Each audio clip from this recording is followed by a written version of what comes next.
Hi vlog. Hi vlog! Hi, Berlin! Nandito na kami sa airport.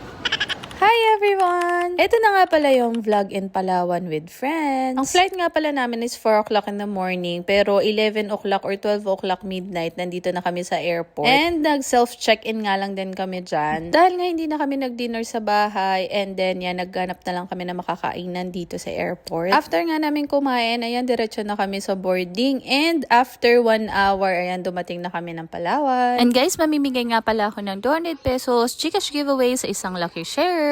Pagdating nga namin dito sa airport, mabilis lang yung naging process para makuha yung luggage, and then inantay lang namin yung pick up namin. At isi-share ko nga sa inyo kung saan kami nag-book ng mga tours and transfer namin sa mga susunod na videos. Dahil maaga nga kami dumating dito sa Palawan, ang unang stop namin ay ang Baker's Hill. 2014 nga yung last na nagpunta kami dito sa Palawan, at grabe, ibang-iba na talaga yung Baker's Hill. Ang dami na nga rin dito ang animals, at saka very Instagram worthy sila. Dalawa nga pala kami ng tour guide namin na magstay dito for 30 minutes para mag-picture-picture. At dahil nga medyo maaga kami, ayan, nakikita nyo, siniseta pa lang din yung mga ibang flower arrangement dyan. Sige, push mo yan ba to?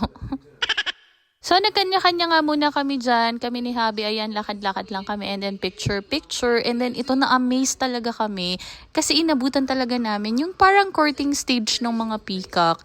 And then, ayan, nag-ikot-ikot lang kami dyan. And then, picture-picture. Next stop namin, Rancho Mitra. At hay nako, sinasabi ko sa inyo, muntik na ako maging kwento dyan. Meron nga pala kayong dalawang option dyan. So, yung first is yung parang mild lang, tapos yung extreme. Hindi ko nga na-video yung full na experience namin kasi napindot ko nga yung stop.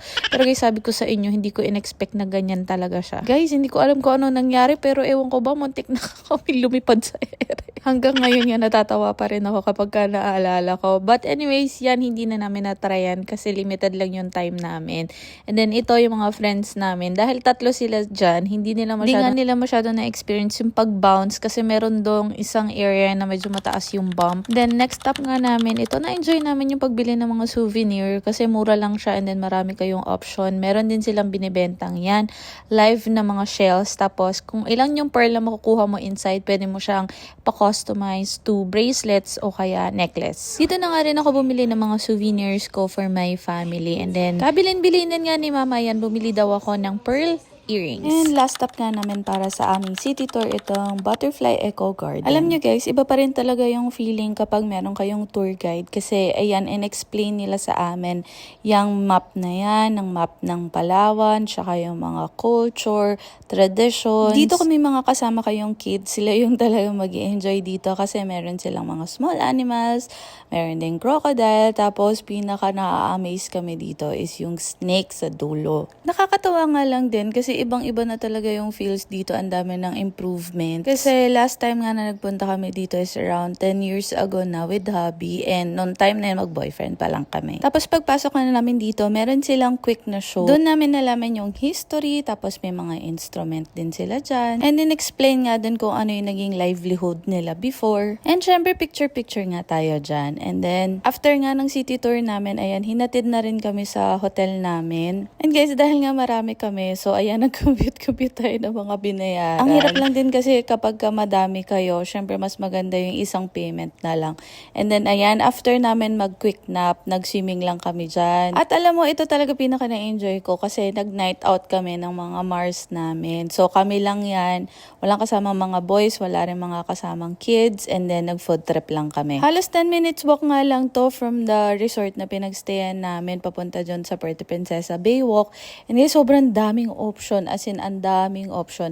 Magsasawa din kayo sa mga option ng seafood kasi madaming mga restaurant na nagsiserve ng mga bilao. Pero ito, dito namin napiling. Dito kami sa dulo nag-stay sa The Connect. Dahil nga work from home ako, so hindi ako masyadong nakikipagkwentuhan or wala ako masyadong kwentuhan. Kasi sobrang na-enjoy ko to kasi ayan, nag-usap-usap lang kami tungkol sa buhay-buhay. At kasi alam nyo pa, nakakatuwa na nakakatawa kasi alam nyo, hindi pa kami nag-start kumain pero nag-iiyakan na kami dyan. Kasi alam mo, ang sarap lang sa pakiramdam. Meron ka nakakausap na mga tao, mga kaibigan, family, na mas nakakaintindi sa sitwasyon yung mga tao na talagang pakikinggan ka na hindi ka i-judge. Kaya ang swerte ko kasi meron ako mga kaibigan na andyan para makinig sa akin. At ayun lang. Thank you guys for watching. Enjoy!